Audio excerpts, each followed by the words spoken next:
السلام علیکم ورحمۃ اللہ وبرکاتہ۔ اعوذ باللہ من الشیطان الرجیم، بسم اللہ الرحمن الرحیم۔ درود پاک پڑھیں، اللہم صلی علی سیدنا محمد وعلی آلہ وصحبہ اجمعین۔ محترم سامعین کرام، پچھلے کئی روز سے آپ حضرات قرآنی آیات و اسماء الحسنہ کے ذریعے سے مختلف بیماریوں کا علاج سماعت کر رہے ہیں۔ ضعف نگاہ یعنی جس کی نگاہ کمزور ہو، اس کے لیے سورہ نجم کی یہ مبارک آیتیں ما زاغ البصر وما طغى لقد رأى من آیات ربہ الکبریٰ 313 مرتبہ اول آخر درود شریف کے ساتھ روزانہ ان مبارک آیتوں کا پڑھنا نہایت مفید ہے۔ اگر کسی کی نگاہ میں ضعف آ گیا ہو، کمزوری آ گئی ہو، وہ شخص سرمہ سیاہ یعنی کالے رنگ کا سرما سونف کے عرق پر دم کر کے، سونف کا عرق یعنی سونف کا جو جوس نکلتا ہے، عرق نکلتا ہے، تو سونف کے عرق پر دم کرے، پھر اس عرق میں سرما پیس کر لگائے، انشاءاللہ آنکھ کا ضعف یعنی کمزوری جاتی رہے گی۔ وہ آیت کریمہ سورہ قاف کی ہے، لَقَدْ كُنْتَ فِي غَفْلَةٍ مِّنْ هَذَا فَكَشَفْنَا عَنْكَ غِطَاءَكَ فَبَصَرُكَ الْيَوْمَ حَدِيدٌ۔ کچھ لوگوں کو آنکھ پھڑکنے کا عارضہ ہوتا ہے اور بار بار ان کی آنکھ پھڑکتی رہتی ہے، تو ان کے لیے سورہ انشقاق کی یہ مبارک آیتیں فَلَا أُقْسِمُ بِالشَّفَقِ واللیل وما وسق والقمر اذا اتسق لتركبن طبقا عن طبق فما لهم لا يؤمنون۔ ان مبارک آیتوں کا 7 مرتبہ پڑھ کر مریض کے منہ پر دم کرنا اور 7 مرتبہ دوبارہ پڑھ کر پانی پر دم کر کے پلانا، ایک مطلب پہلی دفعہ میں 7 مرتبہ پڑھ کر مریض کے منہ پر دم کرنا ہے، اور دوسری دفعہ میں 7 مرتبہ پڑھ کر پانی پر دم کر کے پلانا ہے، انشاءاللہ عز و جل فوراً مرض اور تکلیف کو زائل کرتا ہے۔ آج کل نظر بد کی بھی شکایت ہے اور بہت سارے لوگ نظر بد کے شکار نظر آتے ہیں۔ کسی کے مال پر کسی کی بری نظر ہوتی ہے، کسی کے حسن و جمال پر، یا کسی کے گھر وغیرہ پر، کھیتی پر، جائیداد پر، تو یا حفیظو 11 بار کاغذ پر لکھ کر تعویذ بنا کر گلے میں باندھنے سے اپنے کو یا اپنے بچے کو نظر بد کے شبہ سے پاک کرتا ہے۔ ایسے ہی یا برو 7 مرتبہ پڑھ کر بچے پر دم کرنے سے بچہ نظر بد یعنی بری نظر سے محفوظ رہے گا۔ اگر بچہ یا اسباب یا مکان وغیرہ پر حاسد کی نظر لگ جانے کا اندیشہ ہو تو 7 مرتبہ اس آیت کریمہ کا پڑھنا یا گلے میں باندھنا یا دم کرنا نہایت مجرب اور مفید ہے۔ در حقیقت یہ آیت کریمہ نظر بد سے محفوظ رکھنے کا یہ قلعہ ہے۔ وہ سورہ بقرہ کی یہ مبارک آیت ہے، ختم اللہ علی قلوبہم وعلی سمعہم وعلی ابصارہم غشاوۃ ولہم عذاب عظیم۔ تو یا اس آیت کریمہ کو پڑھیں یا لکھ کر کے گلے میں باندھ لیں۔ کند ذہن، جس کا ذہن بہت زیادہ کند ہو کہ کتنوں مرتبہ سنتا ہے مگر اس کے ذہن میں بات بیٹھتی نہیں ہے، کند ذہن ہے، کوئی چیز یاد کرنا چاہتا ہے یاد نہیں ہوتی ہے، تو اس کے لیے یا اللہ۔ کند ذہن بچے کو ضرورت کے مطابق 7 دن، 11 دن یا 21 دن صبح نہار منہ تازہ روٹی پکا کر اس پر 7 مرتبہ یا اللہ لکھ کر کھلانے سے بچے کا ذہن کھل جاتا ہے۔ تو یہ نہار پیٹ کھلانا چاہیے، اس سے پہلے کوئی چیز کھلانا نہیں چاہیے، بلکہ پہلی چیز جو بچے کے پیٹ میں جائے وہ یہی روٹی ہو کہ تازہ روٹی پکا کر 7 مرتبہ یا اللہ لکھ کر بچے کو کھلانا ہے، بچے کا ذہن کھل جاتا ہے انشاءاللہ۔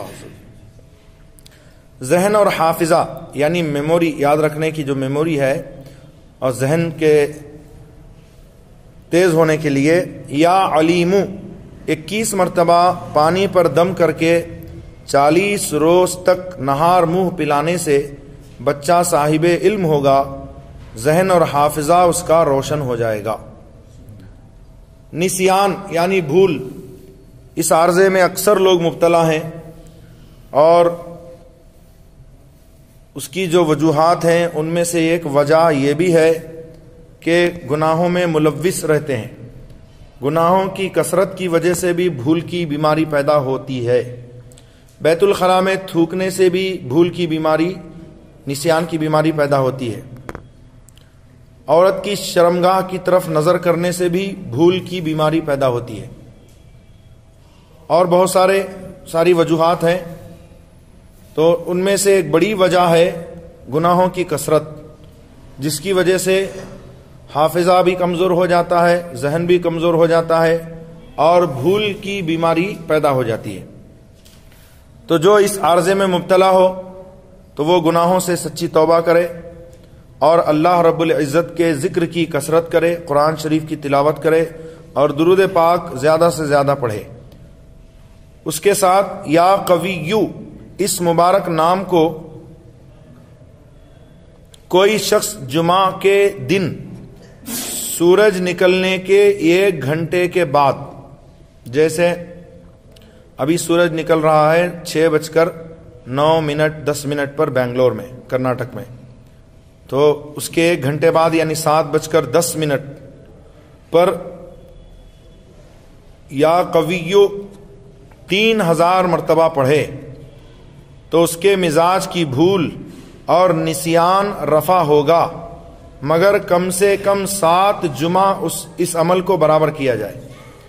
تو جمعہ کے دن سورج نکلنے کے 1 گھنٹے کے بعد پڑھنا ہے 3000 مرتبہ۔ کیا پڑھنا ہے؟ یا قویو یا قویو یا قویو 3000 مرتبہ پڑھنا ہے جمعہ کے دن سورج نکلنے کے 1 گھنٹے کے بعد، اور یہ عمل کم سے کم 7 جمعہ تک کرنا ہے۔ انشاءاللہ تبارک و تعالی اس کی بھول کی بیماری ختم ہو جائے گی۔ سورہ احقاف کی یہ مبارک آیتیں، بسم اللہ الرحمن الرحیم، حامیم تنزیل الکتاب من اللہ العزیز الحکیم، ما خلقنا السماوات والأرض وما بينهما إلا بالحق وأجل مسمى والذين كفروا عما أنذروا معرضون۔ اگر کسی شخص کے مزاج میں نسیان زیادہ ہو گیا ہو، بھول کی بیماری زیادہ ہو گئی ہو، اس کو چاہیے کہ رات کو 7 دانے بادام کے پانی میں بھگو کر، بادام کے دانے مطلب آپ سمجھ رہے ہوں گے کہ بادام کے اندر بھی کوئی دانہ ہوتا ہوگا، وہ بادام کا چھلکا نکال دیں گے تو وہی تو دانہ ہے اس کا اندر جو ہے۔ تو بادام 7 بادام رات کو پانی میں بھگو کر صبح چھلکا اتار کر، اب ایسا نہیں کہ اوپر کا جو آتا ہے لوگ سمجھتے ہیں کہ وہ چھلکا ہوگا اسی کے ساتھ پانی میں ڈال دیں، ایسا نہیں ہے۔ اس کو نکال کر جو بادام کا جو دانہ ہے اندر، وہ بادام کو پانی میں ڈالنا ہے، پھر اس کا چھلکا اتارنا ہے، وہ بادام کے دانے کا چھلکا اتارنا ہے۔ کتنے بادام ڈالنا ہے؟ 7 بادام پانی میں بھگو کر صبح چھلکا اتار کر ہر ایک دانے پر 7 مرتبہ اس آیت کریمہ کو پڑھ کر دم کرے، پھر ان باداموں کو نہار منہ کھائے۔ 21 دن تک یہی عمل کرنے سے انشاءاللہ عز و جل حافظہ تیز ہوگا اور نسیان و بھول زائل ہوگا۔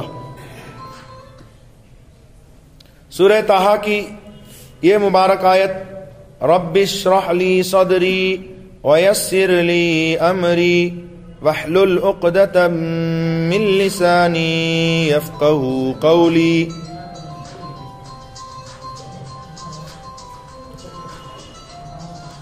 جس شخص